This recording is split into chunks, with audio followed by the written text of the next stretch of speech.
Some dare call it conspiracy.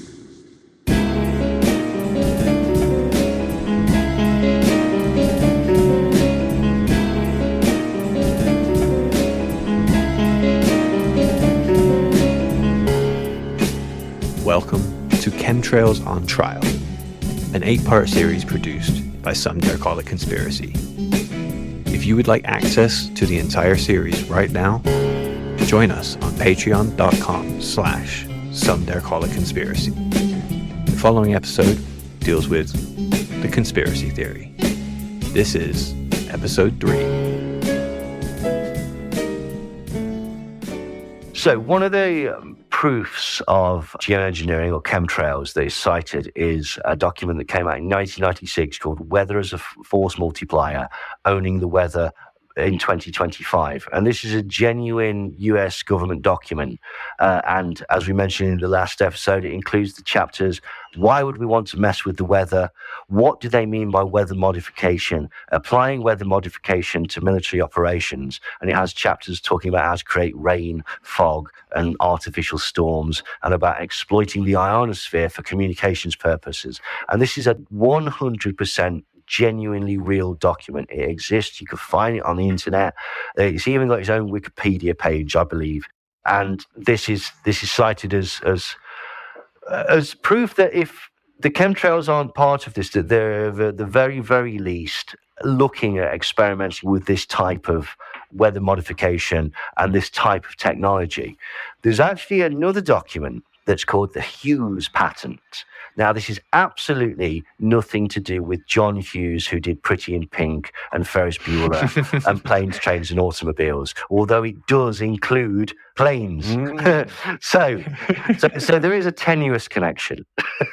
It's called the Stratospheric Welsbeck Seeding for the Reduction of Global Warming. And again, this is a genuine 100% real document. It's a patent that came from the Hughes company. And I'll just read it out. A method is described for reducing atmospheric or global warming resulting from the presence of heat-trapped gases in the atmosphere. Such gases are relatively transparent to sunshine, but absorb strongly the long-wavelength infrared radiation released by the Earth. The method includes the step of seeding the layer of heat, trapping gases in the atmosphere with particles of materials characterized by wavelength-dependent emissivity. Such materials include Welsbeck materials and the oxides of metals that have high emissivity. This low reflectivities in the visible and 8 to 12 micron infrared wavelength regions. And the method of claim, wherein said material comprises of aluminium oxide. And the method of claim, within said material, comprises of thorium oxide. So, just to explain what that is, the Hughes pattern, or the Stratospheric Welsbeck Seeding for Reduction of Global Warming, what it suggests is putting aluminium and thorium oxide into some sort of spray canister that is sprayed out the back of airplanes, and this will act as a reflective barrier to knock back some of the sun's rays.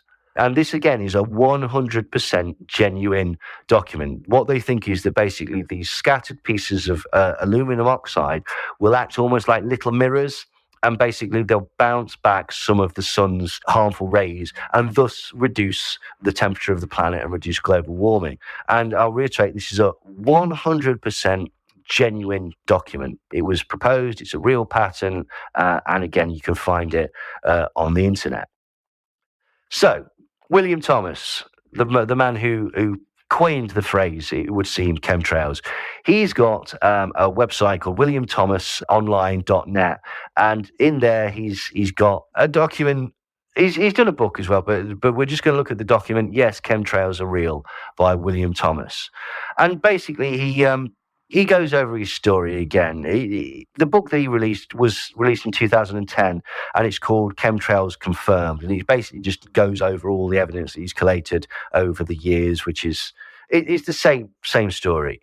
He says that in 1998, Jim Crabtree, who's the editor of the Environment News Service, sent him a video from one William Wallace. And it says there was another jet was in the frame, flying parallel to the first, Passenger jets do not fly in formation, but instead of dissipating like normal condensation trails, these merge, turning a sparkling blue sky into a sullen, murky overcast. And he says in this document that the first report on the subject was the 12th of January, 1999, in the Environmental News Service, in which he wrote the article, Mystery Contrails Might Be Modifying the Weather. And he says that the US Air Force aerial tankers may be causing and seeding clouds to modify the weather. The condensation trails and chemicals spread by these aircraft could be what is making people sick in Tennessee, Connecticut, New Hampshire, New York, Nevada, Idaho, Mississippi, Montana, Oklahoma, Washington State, and California. It's like all of America. Yeah, so America, basically. And he said that I was asked to appear on Art Bell, and Art Bell basically said, this is interesting. Prove it, they said. So I did. And so, William Thomas is fairly confident with his evidence. He says, but airliners do not fly grid formations together. They don't make perfect X's visible for satellites or fly head-on past each other. They're obsessed with making efficient A to B passages along rigidly specified air routes. They do not linger for hours in an area, nor do scheduled flights suddenly increase for a week only to vanish for months at a time. What he's saying there is like, how come if basically all these planes are just flying their flight paths, how come some days I'm seeing loads of chemtrails and some days I'm not seeing any chemtrails at all? Right. Which is what we also observe. Yeah, absolutely. Some days there's lots, some days there isn't. Yeah, completely. So, it does actually give some sort of credence to his observations. He said that from January to August 1999, Clifford Carnicom correlated atmospheric readings by NASA's Climate Diagnostic Center with 21 days of heavy gridding over Santa Fe, New Mexico, at altitudes where persistent white plains crisscross the usually cloudless New Mexico sky. Cornicam found that 30% humidity, which is less than half the moisture needed to form contrails, was present for the entire time for January to August 1999. That's interesting. What he's saying is that basically the atmospheric conditions that would normally cause contrails just simply weren't present. So again, what on earth are these things that are in the sky? And he actually speaks about the Hughes-Welsbeck seeding pattern, the one that we've just spoken about. He says that William Thomas, after seeing this pattern, spoke to somebody from Alcoa Aluminium and says this is plausible. And they said, yep, very fine talcum-like aluminium would appear as a pure white plume in the sky. So, this he's starting to put two and two together and things that maybe aluminium or it's actually alumina or aluminium oxide that would be described in the Wells pattern. Yep, it's Al2O3, and it forms in a hexagonal-like structure. Ah, there you go. What it's used for in the more metallurgy side of it is aluminium may be added to an alloy for the purpose of it forms the oxide, but it's a layer on the surface, but it's a passivating layer, so it prevents either, aluminium particles getting out or oxygen ions getting in. So it grows a little bit, then it stops. And that protects the metal from further oxidation. So why it's good is because aluminium and aluminium oxide have a similar density. So when it forms on the surface, if it's larger, it will want to expand. If it's smaller, it will want to contract. You will either not get full coverage, or if it's too large, you'll get it chipping up and spalling off. So that's sort of what aluminium oxide is used for more in the metallurgy side of things. But that's a different application, obviously.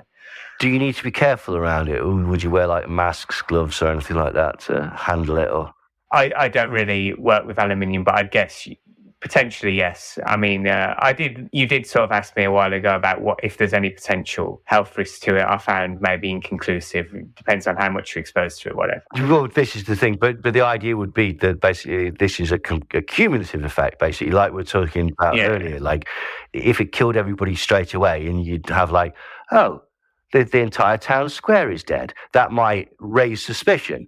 But if basically, did they sort of pick up illnesses and sort of die off from seemingly natural causes, then it allows you to sort of conceal it. Because I suppose like a lot of things are aluminium alloys, like Coke cans and stuff like that. So I suppose being exposed to them isn't really killing people. Or is it? Well, I think drinking the contents of the can is more dangerous than... Or, there's aluminium foil, yeah.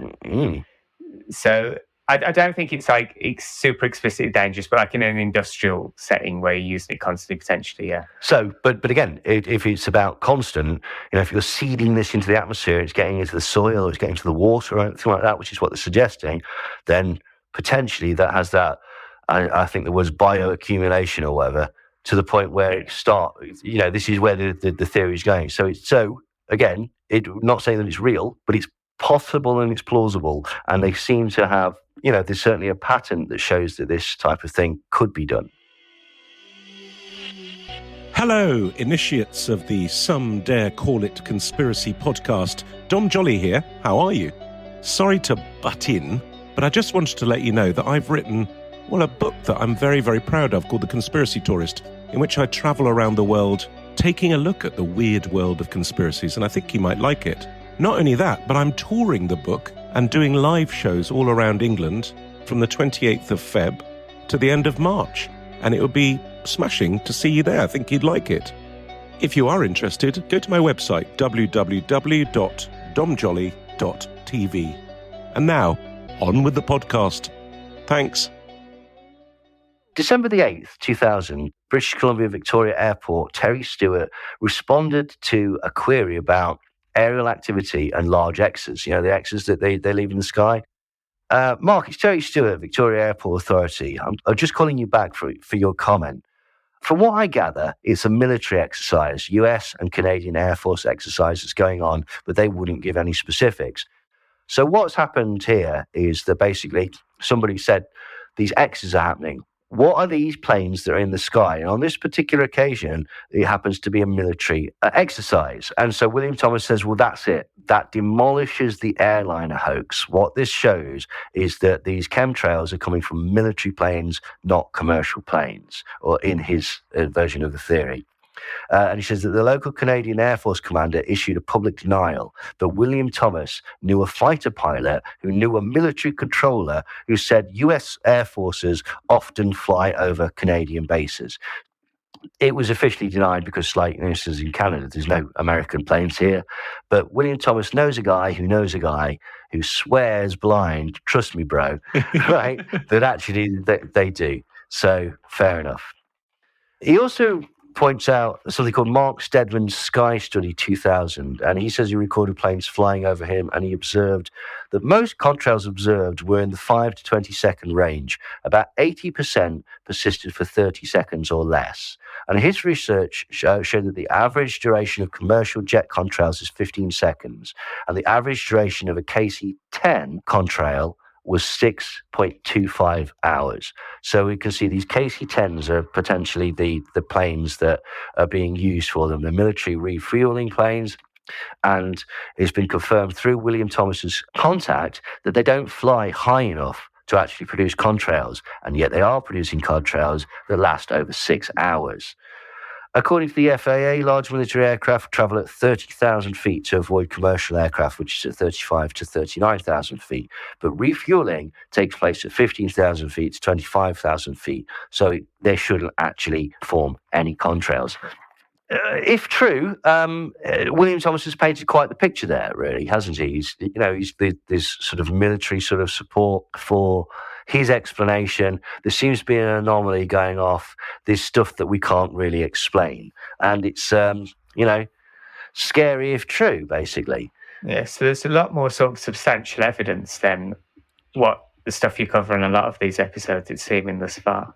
Well, this is the point. And so you can see why people would take it seriously. But it's not just, people on the Art Bell show. It's not just that. Representatives of the American government have taken this completely seriously. Has anyone heard of a gentleman called Dennis Kunitz? Is he the House Bill 2777 something, I can't remember. That's the one, HR 2977, which names chemtrails as exotic weapons. And this was reported by Jeff Rentz and various other people. It says, after years of denial from government, military and environmental agencies, the reality of the controversial issue regarding the covert programs known as chemtrails has been acknowledged. On October the 2nd, 2001, Congressman Dennis Kunich of Ohio introduced H.R. 2977 during the first session of the 107th Congress of the United States. The Space Preservation Act of 2001 seeks to preserve the cooperative, peaceful uses of space for the benefit of all humankind by permanently prohibiting the basing of weapons in space by the USA and to require the President to take action and implement a world treaty banning space-based weapons. In the bill, chemtrails are listed as an exotic weapons system. The bill also addresses such things as particle beams, electromagnetic radiation, plasma or extremely low-frequency ELF weapons, ultra-low-frequency ULF weapons, energy radiation, and mind control weapons. Bob Fritakis of Columbus Alive asked Kunich why he would introduce a bill banning so-called chemtrails when the US government routinely denies such things exist and the US Air Force has routinely called chemtrail sightings a hoax. The truth is there's an entire program in the DoD Vision for 2020 that's developing these weapons. And this is, again, another real document, DoD's Vision for 2020. It talks about potential weapons technologies that could be developed by the American government. Does it mention the sort of Thor program, or? I'm not sure. So that's like where they were going to fire tungsten-based missiles from space, so they accelerate through the atmosphere. It may well do then, basically. Like it was that type of thing. I don't know specifically what it all the things that it has in there, but it's it's a real document that talks about real, slightly wacky, like weapon systems that the American government might pursue in the future. These wacky kind of weapons and wacky ideas that the military and the U.S. military has tried on, like they've done wacky stuff. Oh yeah, a lot through history, like with like men who stare at goats. Exactly. In fact, we've got a whole list of ones that might be connected to chemtrails coming up later in the program. But absolutely, like they're not averse to throwing money at stuff that later on looks completely stupid. They did try to do remote viewing. Yes, absolutely. They did do all these things. I'm pretty sure, we'll find a document one day that they did try satanic rituals to see if it would work. Yeah, it's not dissimilar to if anyone's seen the comic or the film Hellboy or something like that, or understands the Nazis' obsession with occultism or certain Nazis' obsession with occultism and stuff like that. People saw this as potentially a higher science. You're ripping through dimensions and stuff like that. For crying out loud, the Parsons fellow, what's his name? Jack Parsons. Jack Parsons and who's the guy that ran Science Channel? L. Ron Hubbard. They tried to create a moon child. I love this story. It's crazy. So good. They did an experiment in the desert whereby they tried to rip a hole in child and get literal Satan to come out of another dimension and impregnate a woman called Marjorie Green, who was their Scarlet Woman. Yeah, but all they both did was masturbate on a rock. There was a rock, and they masturbated on it together and mixed their semen on the rock and thought, we're going to birth this thing. That would explain so much about Marjorie Green that she went on to become the craziest member of Congress or whatever. But even at the time, this was based on an Aleister Crowley sort of ritual, or it's called the Babylon working. And I think they got it from reading some of his things. Yeah, they're in contact with him. He thought they were a pair of idiots, but... Yeah, he says, it does trouble me. I think the exact quote is something along the lines of, it troubles me, these louts are trying to create a moon child. And so he just thought that they were idiots, basically. But again, they're basing this is Jack Parsons' Jet Propulsion's laboratory. So you're incredibly sort of up there. I mean, Tesla as well. He was into some very wacky crazy stuff. And like, he fell in love with a pigeon. No, I didn't. Yeah, he was in love with a pigeon, like genuinely in love with a pigeon, like. Yeah, that's it. That's the story. I wish there was more to it. There was this pigeon. He really, really fancied it. Like, so the point being, as you said, that it's not actually that unusual to try what would be called exotic weaponry systems, or to throw money at stuff that basically, in retrospect, you go, that's stupid. Why would you bother? Yeah, exactly. Of course, nobody can walk through walls. Well, they tried it. Like, I mean, even with the sort of MK Ultra stuff, putting different personalities into people's heads, like putting messages into people's heads that they're not aware of, that can be extracted with the use of hypnosis by trigger words and stuff like that. They got people to shoot guns at people and pick up venomous snakes and to put their hands into vats of acid and all sorts of really, really bizarre stuff. This is all in declassified documents. So, weird stuff goes off, basically. Like, you only have to watch the sort of British soldiers' LSD experiments to go, they tried some stuff. Yeah, I think it's important to say, like, they do try some crazy stuff. So some of these, like, theories that are built on this stuff, this is why it is sort of valid to think that there might be something to it. Well, this is a genuine document, HR 2977. The terms weapon systems mean a device capable of any of the following: damaging or destroying an object, whether in space, in the atmosphere, or on Earth, by firing one or more projectiles to collide with that object, detonating one or more explosive objects in close proximity to that object, directing a source of energy, including molecular or atomic energy, subatomic particle beams, electromagnetic radiation, plasma, ELF or ULF radiation against that object, or by any other acknowledged or yet undeveloped means. Inflicting death or injury or damaging or destroying a person or the biological life, bodily health, mental health, or physical and economic well-being of a person through the use of any of these means described in Clause 1, or through the use of land-based, sea-based, space-based systems using radiation, electromagnetic, psychotronic, sonic, laser, or other energies directed at individual persons or targeted populations for the purpose of information war, mood management, or mind control of such persons or populations, or by expelling chemical or biological agents in the vicinity of a person. Such terms include exotic weapon systems, such as electronic, psychotronic, or information weapons, chemtrails, high-altitude ULF weapons, plasma, electromagnetic, sonic or ultrasonic weapons, laser weapons, strategic, theater, tactical, or extraterrestrial weapons, and chemical, biological, environmental, climate, or tectonic weapons.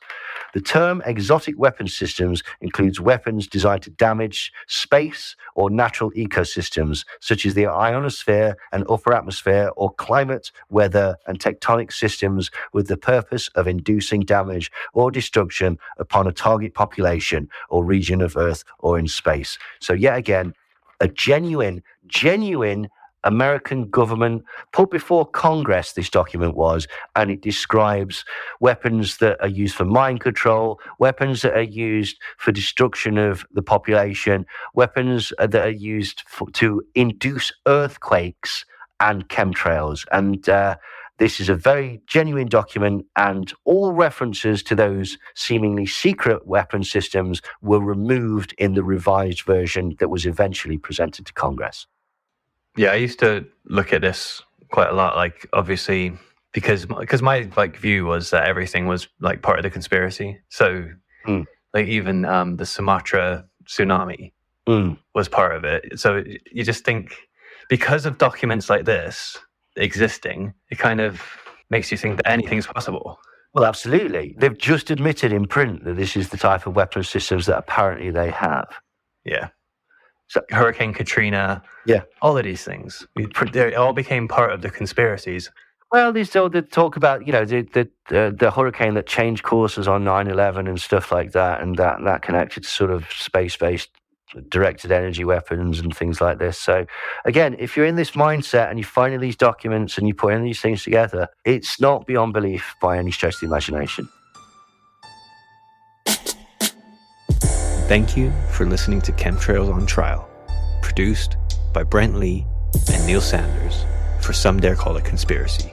And don't forget, if you can't wait for next week, do join us on patreon.com/Some Dare Call It Conspiracy, where you'll not only be able to get the entire series right now, but also ad-free episodes, plus tons of other goodies, including my music, Neil's books, audiobooks of Neil's, and art by Nicholas C. Gray. You can also find all our links at www.somedarecallitconspiracy.com.